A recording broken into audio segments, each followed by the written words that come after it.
Hello बच्चों, कैसे हैं आप सब। आई थिंक आप सब अच्छे होंगे और सभी बच्चों को मेरा बहुत बहुत नमस्कार। और आज हम स्टार्ट करने वाले हैं एक नया टॉपिक, जेनेटिक्स का सेकंड टॉपिक, जो बहुत इजीली होने वाला है। और थोड़ी सी मिनट में हम समझते हैं कि नाइट्रोजन क्षार क्या होते हैं।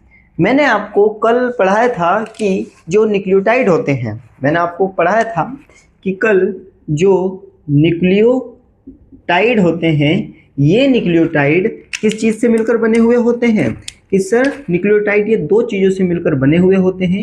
एक तो होता है नाइट्रोजन बेस, जिसे हम नाइट्रोजन क्षार के नाम से जानते हैं, और एक होता है आपके पास पेंटोज शर्करा, है ना बच्चों, पेंटोज शर्करा। अब सर हमने ये तो समझ में आ चुका था कि जब नाइट्रोजन बेस और पेंटोज शर्करा आपस में कनेक्ट होते हैं, उसके बाद न्यूक्लियोसाइड बनता है, फिर उसमें फॉस्फेट ग्रुप कनेक्ट होता है, फिर वो न्यूक्लियोटाइड बनाता है, फिर न्यूक्लियोटाइड का पॉलीमराइजेशन होता है, फिर बहुत सारे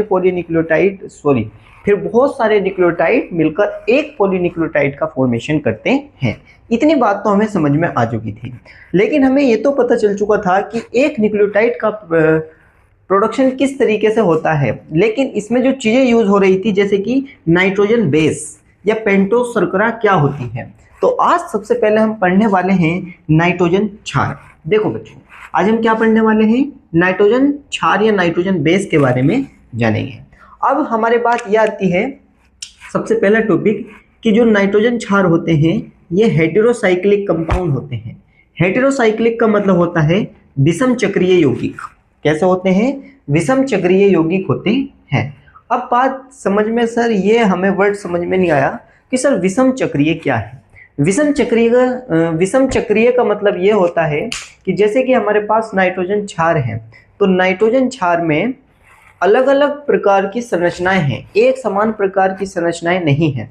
अगर दोनों में एक समान प्रकार की संरचना होती, सिमिलर स्ट्रक्चर होती, तो वह हो जाता हमारे पास होमोसाइक्लिक। लेकिन यहाँ पर दो वलय संरचना है, यहाँ पर एक वलय संरचना है, तो इसीलिए यहाँ पर ये हेटेरोसाइक्लिक है। सपोज करो कि अगर यही स्ट्रक्चर दो होती और यह भी दो होती, तो हम बताते कि नाइट्रोजन बेस होमोसाइक्लिक कंपाउंड है, समचक्रीय यौगिक है, क्योंकि दोनों ही संरचनाएं समान हैं, इसीलिए समचक्रीय होता। लेकिन अभी विषम चक्रीय है, इसका मतलब है कि नाइट्रोजन बेस में दोनों संरचनाएं बिल्कुल सेपरेट है, अलग अलग है, वेरिएशंस हैं, विभिन्नताएं हैं, तो इसका मतलब है कि यह विषम चक्रीय होती है।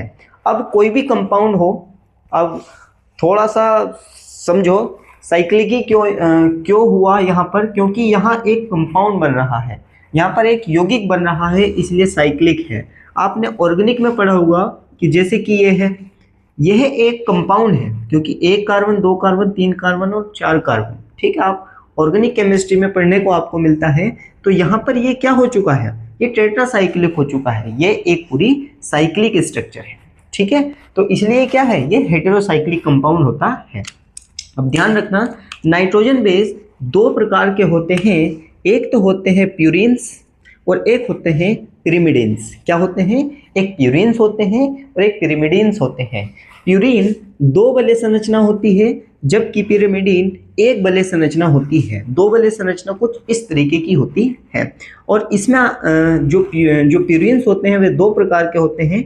एडेनिन होते हैं जिसे ऐसे रिप्रेजेंट करते हैं, ग्वानिन होते हैं जिसे कैपिटल जी से रिप्रेजेंट करते हैं।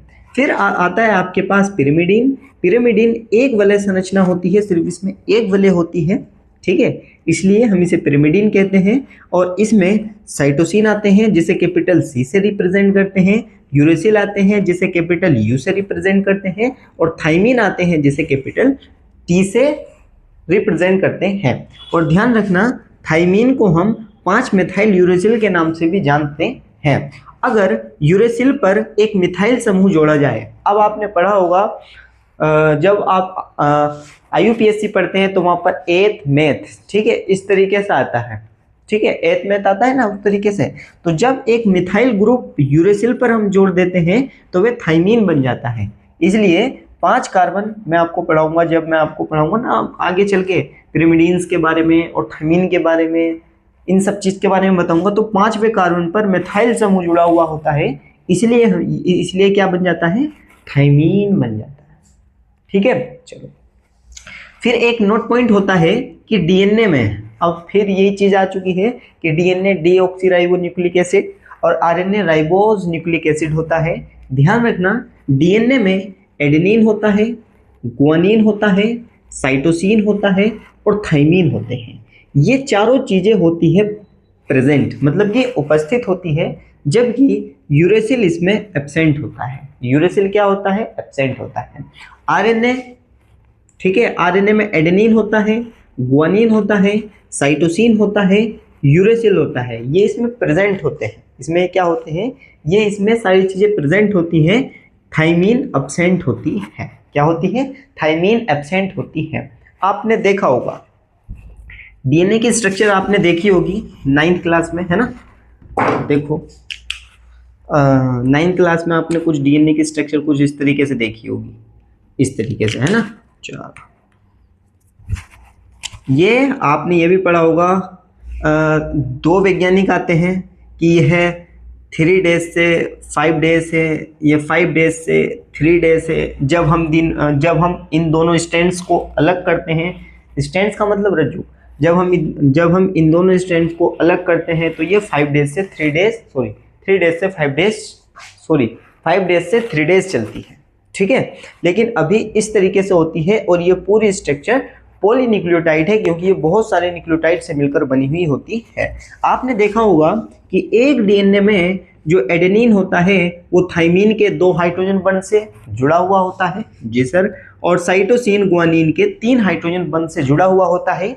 आपने पूरे डीएनए में, ध्यान रखना, आपने पढ़ा भी होगा, आपने पूरे डीएनए के स्ट्रक्चर में यूरेसिल नहीं देखा होगा, यूरेसिल नहीं देखा होगा। जब हम आरएनए की बात करते हैं तो आरएनए में आपने थाइमीन नहीं देखा होगा, सिर्फ यूरेसिल देखा होगा, ठीक है। तो आई थिंक आपको ये टॉपिक बहुत अच्छा समझ में आया होगा, और मैं आपको बता दे रहा हूँ कि जेनेटिक्स एकदम से समझ में नहीं आएगी। जब आप जेनेटिक्स के सारे कंप्लीट टॉपिक को अच्छे से पढ़ लोगे तो आपको फिर जेनेटिक का हर एक शब्द का मतलब समझ में आ जाएगा, ठीक है बच्चों। तो सिर्फ अभी आपको ये पता करना है कि नाइट्रोजन बेस क्या होते हैं और यह कितने प्रकार के होते हैं।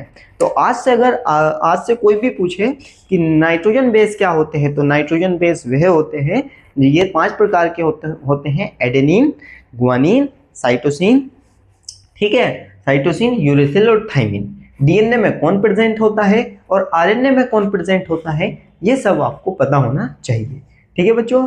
तो अपना ख्याल रखें, पढ़ाई करते रहें और मनोबल गिरने ना दें। बहुत बहुत धन्यवाद।